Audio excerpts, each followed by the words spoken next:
السلام عليكم ورحمة الله وبركاته. سو dhawaada walaalayaal. Magacaygu waa Cabdullaahi Maxamuud. Maanta waxaan qaadanaynaa casharkeennii labaad ee business study oo ku saabsanaa ganacsiga. Casharkeennu maanta wuxuu ku saabsan yahay business and its environment. Ganacsigii iyo waxa weeye environmentigii deegaankiisii. Marka waxa laga rabaa goortii waxa weeye chapterkan dhamaado waa inaad wax ka garanaysaa, wax ka fahansan tahay businessku wuxuu yahay iyo waxyaalaha loo abuuro businesska, purpose-ka ama danta laga leeyahay waxa weeye businesska. Sidoo kaleeto inaad sheegi karo shaqooyinka kala duwan oo waxa weeye businesska ama ganacsigiisa dhexdiisa ka socda. Sidoo kaleeto inaad sheegi karo oo waxa weeye aad garan karo deegaanka uu businessku ku shaqeeyo intuu u kala baxo iyo waxa weeye qaabku uu saameeyo. Okay, business maxaa weeye? Business waxa weeye waa waxyaalo la isku daray ama hay'ad beendeena taasoo isku daray factor of production. Factor of production waa garanayna waxyaalaha wax lagu soo saaray taasi oo la rabo in lagu soo saaro ama la sameeyo alaabo ama waxa weeye adeeg si ay waxa weeye dadku waxa weeye satisfaction u noqdaan ama dadka loo qanciyo. Taasi oo ujeedada laga leeyahay tahay in laga sameeyo faa'iido laga sameeyo. Marka ujeedada businesska loo abuurana waxa weeye way badan yihiin. Tan ugu horeysa waxa weeye inuu qofka businesska abuurayo faa'iido ka helo, inuu waxa weeye businesskii uu koro oo mar rabo nin kasta waxa weeye businesskiisu inuu meeshiisa taagnaado suu ku furay inuu weligiis haado.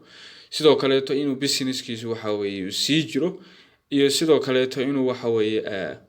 baahiyihii asaasiga ahaa ama alaabihii iyo servicekii uu community-gu ku dhex nool yahay ama ku dhex asaasan yahay businesskaas inuu waxa weeye uu siiyo.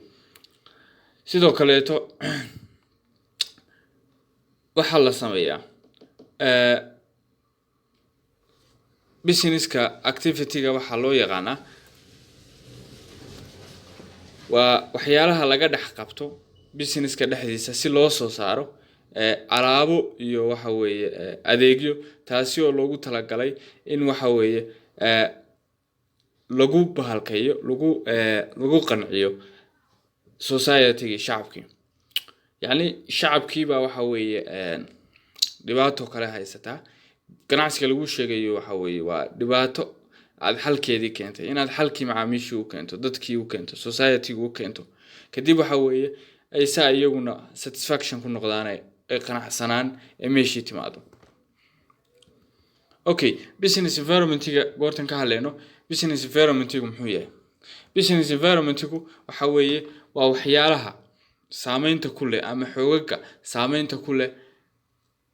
businesska ama ganacsiga ku leh. Kaasi oo dibadda kaga imaanaya ama gudaha kaga imaanaya. Okay, labaynu kala qaybino waxaan niri waa mid gudaha kaga imaanaya, saameynta gudaha ay ka imaanayso iyo mid ay banaanka ka imaanayso. Okay, kanay waxa weeye gudaha ka imaanayso muxuu yahay? Waxa weeye waa xoogagga saameynta ku leh businesska, shaqada businesska ku leh dhexdiisa. Waxa ka waxa weeye waa raw material oo alaabtaad ku shaqeynaysid. Matalan tusaale ahaan waxa soo saaraysay oo kaleeto hadda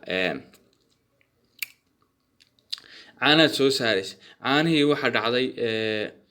geelkii baa guray, abaar bay noqotay oo kaleeto. Yani saameyn ba kugu yeelatay. Awalka hore inta soo saartid, awalka hore wax laga yaabay inaad soo saaro tusaale ahaan 5 tanago kaleeto inaad soo saarto baa laga yaabaa awalka hore. Hadda se waxa weeye abaar baa dhacday, geelkii wuu guray. Marka waxa dhacaysa in khasab hoos u dhac uu ku yimaado. Caanaha soo saarayso 3 tanag iyo meelahaas aad soo saaro. Sidoo kale haddii raw material-kaaga aad u bato waxaa noqonaysaa inay aad u raqiis u noqoto. Kadib waxa weeye aad faa'iido badan halka aad ka qabato. Marka saameyn ba kugu leedahay raw material-ka waxaad alaabta ka sameynayso dad shirkad kale aad tahay. Sidoo kaleeto financial resource-ga kugu leeyahay lacagtii. Haddii waxa weeye company-gu cash badan hayso lacag badan u helayo, marka waxa dhacaysa inuu waxa weeye alaabtiisii uu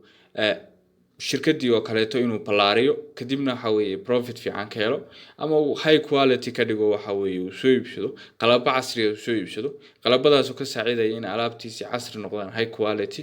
alaab badan uu saa ku soo saaro profit fiican ka qabto sidoo kale waxa kamid ah waxyaalaha gudaha ka saameeya company-ga ama waxa weeye business-ka waa equipment-ga machinery wuxuu isticmaalayo hadii waxa weeye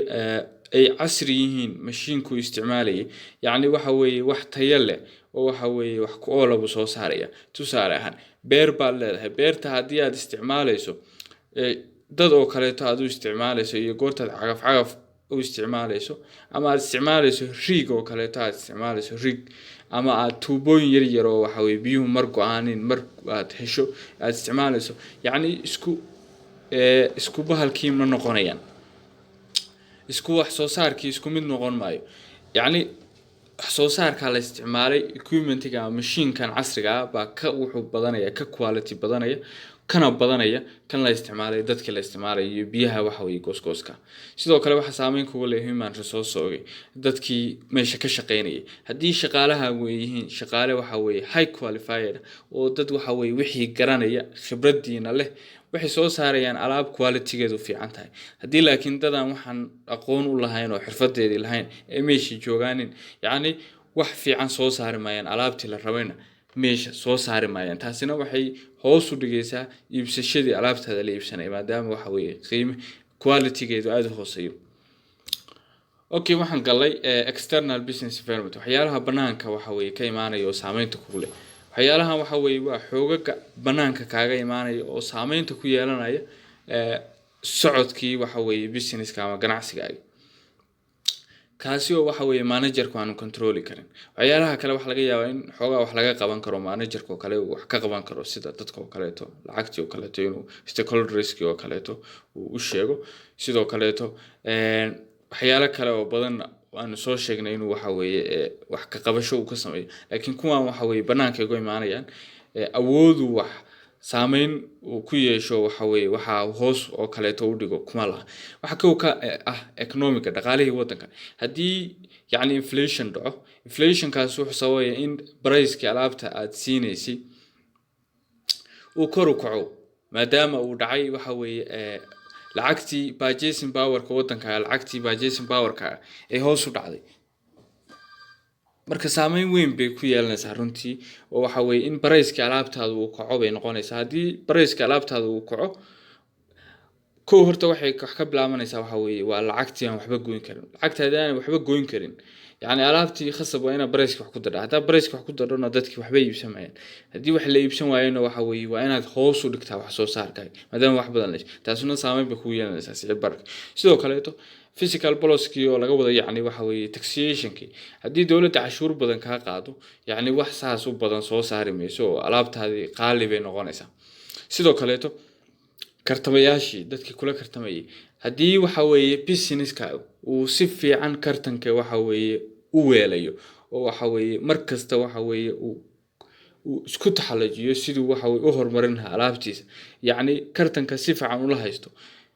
yaani saameyn saas ku yeelamayso laakiin hadii uu isdhigto oo kaleeto waxa weeye aad bay saameyn ugu yeelanaysaa tusaale waxaan soo qaadanaynaa Nokia 2008 2007 suuqa waxa weeye 80% iyada haysata